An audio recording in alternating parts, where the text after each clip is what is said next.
A broken nail is probably not something you would or should hear in a knife review, so I'm not going to say it. But I did.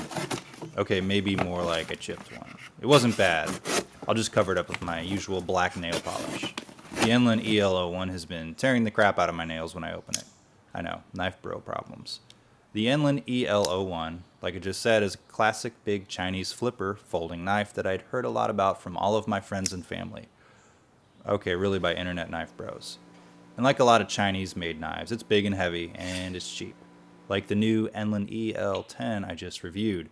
So here are some basic dimensions, so you can shit in one hand and post internet comments in the other, or with the other, that Enlan will change their ways and stop making knives out of lead. Okay, it's not really lead as far as I can tell, but, I mean, my test was it doesn't taste like lead, so that's how I know. The blade is made out of everyone's favorite 8 CR13 MOV steel and has the distinct honor of being the dullest blade I've ever received new.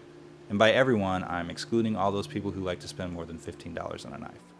So I'll have to sharpen it carelessly to cut myself sometime during the review or slightly after the review. But hey, 8 CR13 MOV is easy to sharpen unless you come across a crappy uneven knife grind. The satin finish drop point blade is opened by flipping the thumb stud on the bottom of the blade near the pivot screw. At this point, most of the flippers I've dealt with have been Kershaw's assisted openings or ones in a can of Chicken of the Sea, but the Kershaw Speed Safe opening is more like a switchblade anyway, so I don't know if that counts. And while the opening action is smooth on the EL-01, you need to hit it with a bit of force or flick your wrist to open it with a snap. The blade is large and heavy and has a way to travel before it locks. I found it's much easier to let gravity do some of the work by holding a blade downward, and if I'm holding it in front of me, I wind up dragging my fingernail over the handle jimping and chipping it every few flips. You're like, bro, sounds like someone needs a manicure. Okay, maybe I should just cut my fingernails a little more often. But still, if you do it with a little bit of practice, you can actually flip the blade open without dragging your fingernails across the jimping, and it's okay.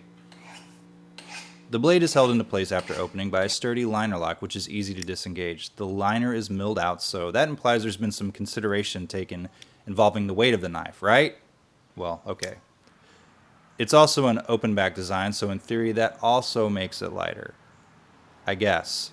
The scales are made out of leadwood, or rosewood, and are fairly smooth. The handle is long enough to fit in my hand well without crowding my hands during tactical stick cutting movements.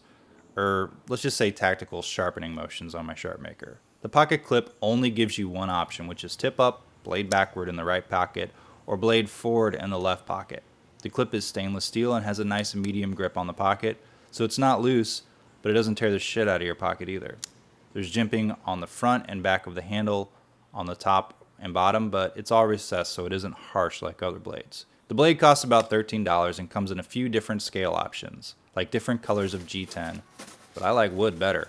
The knife is robust and well built, and you need a special Enlan tool that costs about $4 if you'd like to adjust the pivot. But it was dull, and I don't really think the flipper stud gives it any real speed advantage, at least not on this size blade. Blade retention is pretty good when closed and surprising despite its weight.